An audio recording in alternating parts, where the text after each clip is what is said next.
Israel के वहशियाना हमले 7वें रोज में दाखिल। गजा खंडर में तब्दील, हर तरफ इमारतों का मलबा। ताज़ा हमलों में 53 फलस्तीनी शहीद, शोहदा की तादाद 1537 तक जा पहुंची। शोहदा में 276 खवातीन भी शामिल। 6612 फलस्तीनी जख्मी। गजा के अस्पतालों में लाशें रखने की जगह कम पड़ गई। हुक्काम के मुताबिक सहियोनी फौज ने अस्पताल के जनरेटर्स को भी निशाना बनाया। बमबारी से 10 अस्पताल और 48 स्कूल, 10,000 मकानात तबाह हो गए। दमिश्क के हवाई अड्डे पर इसराइली फौज की बमबारी। शामी फौज का तैयारा शिकन मिसाइल से जवाबी हमला। बैनुल अक़वामी तौर पर पाबंदी के बावजूद क्लस्टर बमों का इस्तेमाल। इसराइल ने 6 दिन में 6000 बम गिराकर 4000 टन बारूद गजा पर बरसाया। इसराइल का गजा में 3600 अहदाफ पर हमलों का दावा। फलस्तीनियों का खाना पानी बंद, बच्चे दूध को तरसने लगे।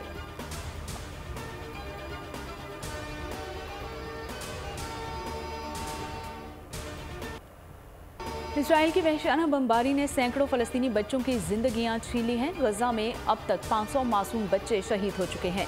फलस्तीनी वालिदैन मलबे से नौमौलूदों और कमसिन बच्चियों की लाशें उठाए दीवाना वार भाग रहे हैं। देखने वालों का कलेजा फट रहा है। फलस्तीनी बच्चों के कटे फटे चेहरे, अज़ा, खून में लिथड़े जिस्म और गट आलू चेहरे दुनिया के सामने इसराइल की सफाकियत की भयानक तस्वीर को उजागर कर रहे हैं। हमास का ऑपरेशन तूफान अल अक्सा जारी। 1300 इसराइली हलाक, 3200 जख्मी। मरने वालों में 247 इसराइली फौजी भी शामिल। हमास ने तल अवीव, अस्कलान, अशदोद और सैदरोत पर भी रॉकेट्स बरसाए। हमास के हमलों में 27 अमरीकी, 17 बरतानवी शहरी भी मारे गए। इसराइल में खौफ की फजा, सड़कों पर सन्नाटा, मुसल्लह दस्तों का गश्त जारी। गैर मुल्कियों के इसराइल से इनखला का सिलसिला जारी। इसराइली आर्मी चीफ का हमास के हमले रोकने में नाकामी का एतराफ़। कहा, जंगजू इसराइल में दाखिल हुए हम ना रोक सके। यरगमालियों की बासियाबी यकीनी बनाएंगे।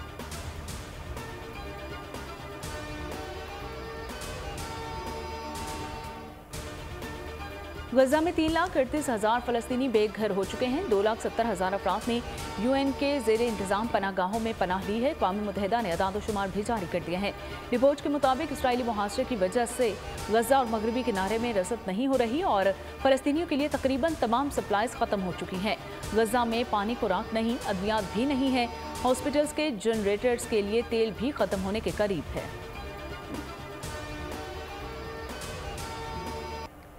गजा में इंसानी अलमिया जन्म लेने लगा। शहर की रिहायशी इमारतें तबाह। एक तबाहशुदा इमारत के मलबे तले खातून दम तोड़ गई।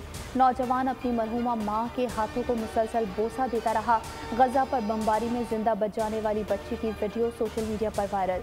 मासूम बच्ची की हंसने और एक शख्स के ऐसे बहलाने की वीडियो ने सबके दिल जीत लिए। हमास के हमले की मंसूबाबंदी का इल्म था मगर शिद्दत का अंदाजा नहीं था। इसराइली फौज ने एतराफ़ कर लिया। अमेरिका ने ईरान को क्लीन चिट दे दी। अमेरिकी वज़ीर ख़ारजा का कहना था कि हमलों में ईरान के मुलव्विस होने के शवाहिद नहीं मिले। अमेरिका हमेशा इसराइल के साथ खड़ा रहेगा। एंटोनी ब्लिंकन उर्दन के शाह अब्दुल्ला और फ़लस्तीनी सदर महमूद अब्बास से मुलाकातें करेंगे। सऊदी अरब, UAE, मिस्र और कतरी हुकाम से भी मिलेंगे। अमेरिका ने इसराइल की सफाकियत को नज़रअंदाज कर दिया। तर्जुमान अमेरिकी महकमा ख़ारजा मैथ्यू मिलर कहते हैं कि इसराइल की हिमायत जारी रखेंगे। जानकर भी बोले कि इसराइल में अमेरिकी फौज की तैनाती का कोई मंसूबा नहीं। बरतानिया का इसराइल की मदद के लिए जंगी बहरी जहाज और जासूस तैयारे भेजने का ऐलान। इसराइल ने गजा और लबनान में सफ़ेद फास्फोरस का इस्तेमाल किया। ह्यूमन राइट्स वॉच ने इसराइल के फास्फोरस बम के इस्तेमाल की तस्दीक कर दी। रिपोर्ट के मुताबिक गजा सिटी की बंदरगाह और लबनान की सरहद के साथ 2 मुकामात पर तोपखाने से फास्फोरस बम फायर किए गए। बैनुल अक़वामी क़वानीन के मुताबिक सफ़ेद फास्फोरस का इस्तेमाल गैर कानूनी है। सफ़ेद फास्फोरस के इस्तेमाल से संगीन और तवील मुद्दती जख्मों का खतरा लाहक है।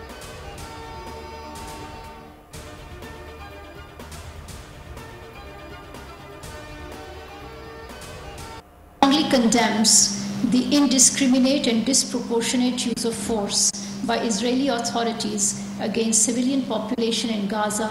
We are deeply concerned about the fast deteriorating and dire humanitarian situation in Gaza. Pakistan का एक बार फिर गजा में इसराइली जारियत पर इजहार मज़म्मत। तर्जुमान दफ्तर ख़ारजा मुमताज़ ज़हरा बलोच का कहना है कि गजा में शहरी आबादी और मासूम लोगों को निशाना बनाया गया। इस्लामी ताउन तंजीम पर काम, फलस्तीनियों से इजहार यकजहती, आलमी बरादरी से हमले बंद करने का भी मुतालिबा। रूस ने शाम पर इसराइली फ़ज़ाई हमलों को आलमी कवानीन और फ़लस्तीन की खुद मुख्तारी की खिलाफ वर्जी करार दे दिया। रूसी वजारत ख़ारजा के मुताबिक इसराइली फ़ज़ाइया ने दमिश्क और हल्ब में एयरपोर्ट्स को नुकसान पहुंचाया है और इसराइल के इक़दाम इंतहाई ख़तरनाक नताइज और खित्ते में कशीदगी को हवा दे सकते हैं। दुनिया भर के लोग फ़लस्तीनियों की हिमायत में उमड़ आए। पेरिस, यूनान, उर्दून, इंडोनेशिया, फिलिपाइन, शिकागो और दीगर ममालिक में लाखों अफराद ने फ़लस्तीन के हक़ में मुज़ाहरे किए। मुज़ाहरीन ने फ़लस्तीनी अवाम से भरपूर इज़हार यकजहती किया।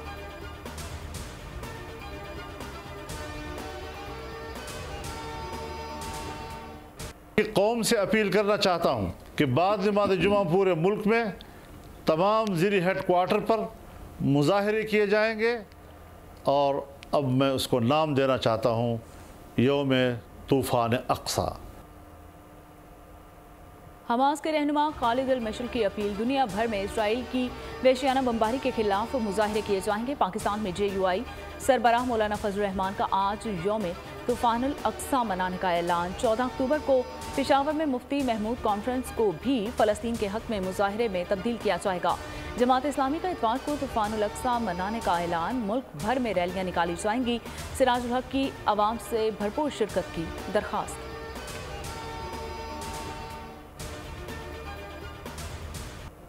फ़लस्तीनियों पर इसराइली जारहियत, इमाम काबा की फ़लस्तीन की आज़ादी के लिए रो रो कर दुआएं। वीडियो सोशल मीडिया पर वायरल हो गई। इमाम काबा ने फ़लस्तीनी मुसलमानों को इसराइली फोर्सेस से निजात दिलाने के लिए दुआएं की। मस्जिद अल अक्सा और गजा की हिफाजत के लिए भी हाथ उठाए।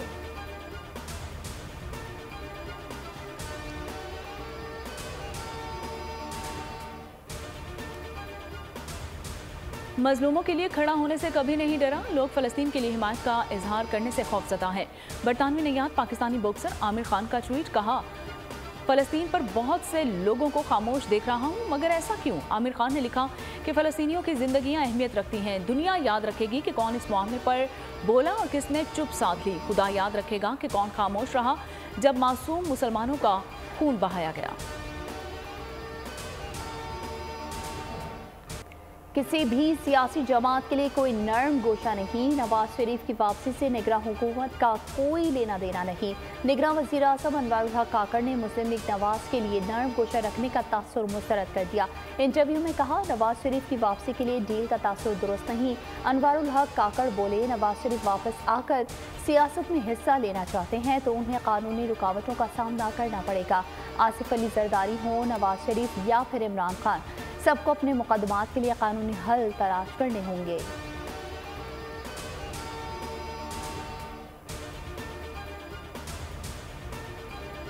पिछले 4 साल इस मुल्क के अंदर जो सियासी बदअमनी और मुआशी तबाही जो हुई है, हमने रियासत को बचाया और सियासत को हमने उसकी परवाह नहीं की। रियासत ना बचती तो फिर सियासत तो वैसे दफन हो जानी थी। मैं ये कहना चाहता हूँ आपसे कि अगर माशी तरक्की करनी है तो सियासी इस्तेहकाम लाना पड़ेगा। पाकिस्तान को दोबारा असल सफर की तरफ लेके जाना चाहते हैं तो फिर 21 अक्टूबर को आपको सबको नवाज शरीफ का वालिहाना इस्तकबाल करके पूरी कौम को साबित करना होगा। नवाज शरीफ ने साथियों के हमरा उम्रे की सादत हासिल कर ली है। शहबाज शरीफ कहते हैं कि इत्मीनान है, रियासत बचाने के लिए हमने सियासत कुर्बान की। नवाज शरीफ के इस्तकबाल के लिए आवाम दुकानें बंद कर दें।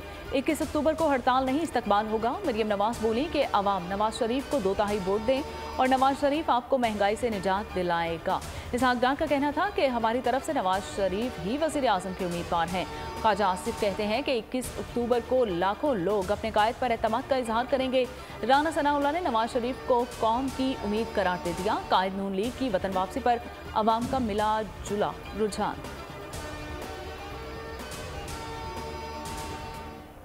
Army chief general Syed Asim Munir से कतर के chief of staff lieutenant general Salim Hammad Aqeel की मुलाकात से पसालार का कहना था कि पाकिस्तान कतर के साथ बरादराना ताल्लुकात को अहमियत देता है। पाक फौज कतर की मुसल्लह अफवाज के साथ दिफा और सलामती के शोबे में ताउन को फ़रोग़ देने के ख्वाह है। Lieutenant general Salim Hammad Aqeel ने पाक फौज की काविशों को सराहा। कतरी चीफ ऑफ स्टाफ का पाकिस्तान के साथ ताउन को फ़रोग़ देने के अज़्म का इजहार।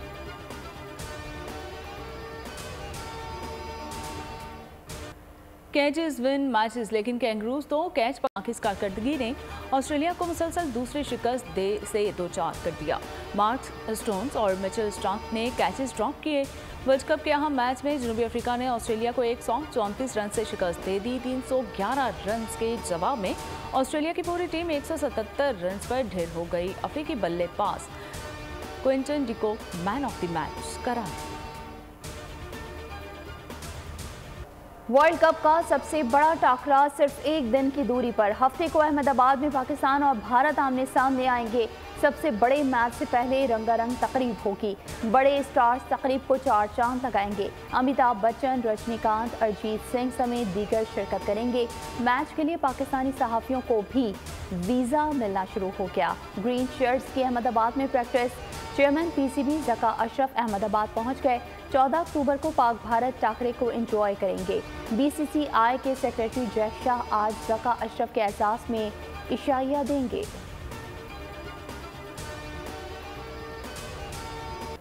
शाहीनों का अहमदाबाद का सफर बन गया यादगार। हैदराबाद में शानदार अंदाज में अलविदा किया गया। चार्टर तैयारे में ग्रीन कैप्स को सरप्राइज मिला। अहमदाबाद पहुंचे तो वालेहाना इस्तकबाल किया गया। पीसीबी ने वीडियो जारी कर दी। शानदार इस्तकबाल के बाद कौमी टीम के एजाज में नजर। भारतीय आरजे परवीन ने खिलाड़ियों के दिल जीत लिए।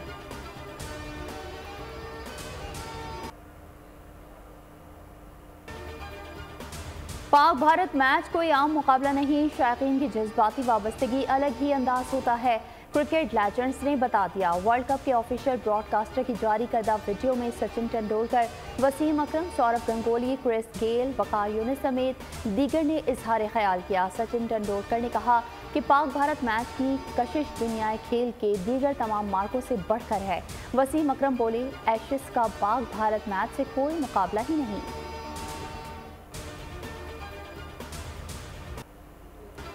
गुलकार अली जफर मद्दाहों से वादा पूरा करने के करीब। वर्ल्ड कप 2023 के लिए गाना तैयार कर लिया।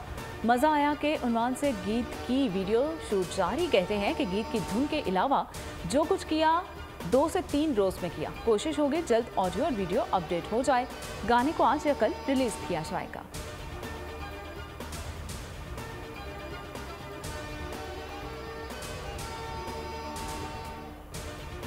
भारत क्यों छोड़ा? स्पोर्ट्स प्रेजेंटर ज़ैनब अब्बास ने राज खोल दिया। कहा, भारत में लोगों का मेरे साथ रवैया अच्छा था।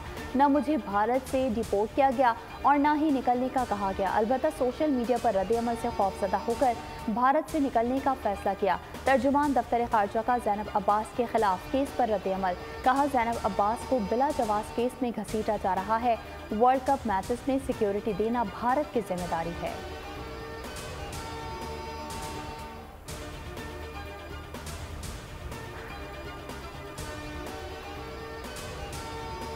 साइफर केस में जेल ट्रायल वाली दरखास्त पर फैसला महफूज 1-2 दिन में आ जाएगा।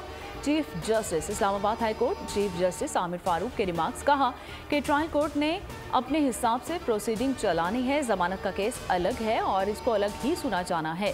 पहले भी कहा था कि जब दलाइल मुकम्मल हो जाएंगे 2 से 3 दिन में फैसले लगेंगे। चेयरमैन पीटीआई के वकील के दलाइल मुकम्मल। स्पेशल प्रोसिक्यूटर रिजवान अब्बासी ने दलाइल का आगाज कर दिया।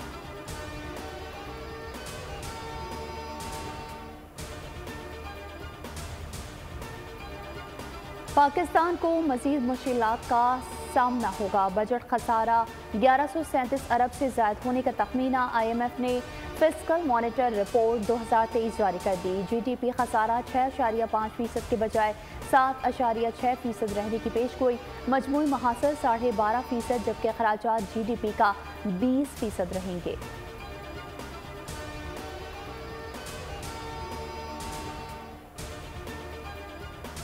गैर कानूनी मुकीम तमाम गैर मुल्कियों को पाकिस्तान छोड़ने में 18 दिन बाकी। 31 अक्टूबर तक पाकिस्तान छोड़ना होगा, वरना कानून नाफिज करने वाले इदारे गिरफ्तारी और मुल्क बदरी को यकीनी बनाएंगे। गैर कानूनी तौर पर रिहाइश पजीर अफगानों की वतन वापसी जारी है। पाक पहुंच के सिक्योरिटी ऑफिसर्स, हुकूमती इंतजामिया, ट्रैफिक पुलिस और FC एहलकार अफगान शहरियों की बाहिफाजत वापसी के लिए सरगर्म है। वतन वापसी के मौके पर अफगान बाशिंदों ने पाकिस्तान में गुजारे वक्त को याद करते हुए कहा कि हम यहाँ पर बहुत खुशी से रहे, अब अपने मुल्क वापस जा रहे हैं।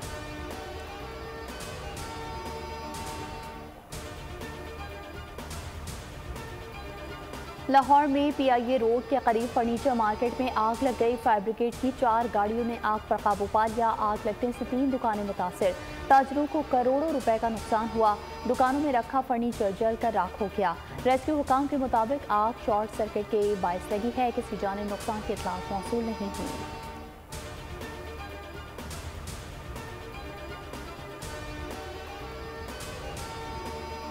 कराची के मुख्तलिफ इलाकों में मुबैना पुलिस मुकाबले। सदर, मीठादर, गुलिस्तान जौहर में फायरिंग के तबादले के बाद 3 मुलजमान जख्मी हालत में पकड़े गए। मलीर, सऊदाबाद, शाह लतीफ टाउन और थाना सिचल की हदूद में पुलिस और डाकुओं में सामना। 1 मुलजिम हलाक, 3 गिरफ्तार, 2 फरार हो गए। पुलिस के मुताबिक गिरफ्तार मुलजमान से असलहा और मोटरसाइकिलें बरामद हुई हैं। गुलिस्तान जौहर, बल्दिया इत्तेहाद टाउन, सुपर हाईवे, जमाली गोच में फायरिंग से 3 अफराद जख्मी। कोरंगी में मुकाबला।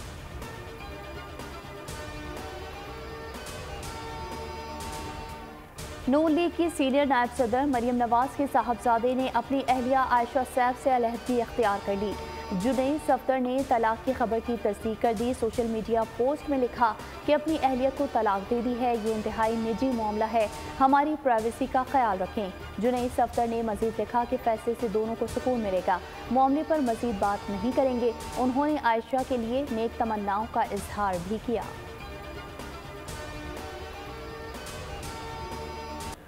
और शहनशाह कवाली उस्ताद नुसरत फ़तेह अली खान की सालगिरह। खान साहब ने अपने तवील करियर के दौरान आरिफाना कलाम, गीतों, गज़लों और कवालियों से दुनिया को अपना गरोवीदा बनाए रखा। नुसरत फ़तेह अली खान की कवाली के 125 से ज़ायद ऑडियो एल्बम जारी हुए हैं। उनका नाम Guinness book of world record में भी शामिल है।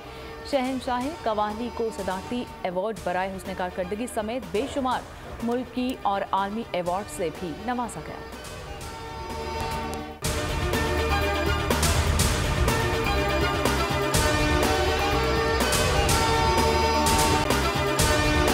अगर आपको ये वीडियो पसंद आई है तो हमारे चैनल को सब्सक्राइब कीजिए और बेल आइकन को प्रेस कीजिए। सब्सक्राइब करें और बेल दबाएं ताकि कोई खबर रह न जाए।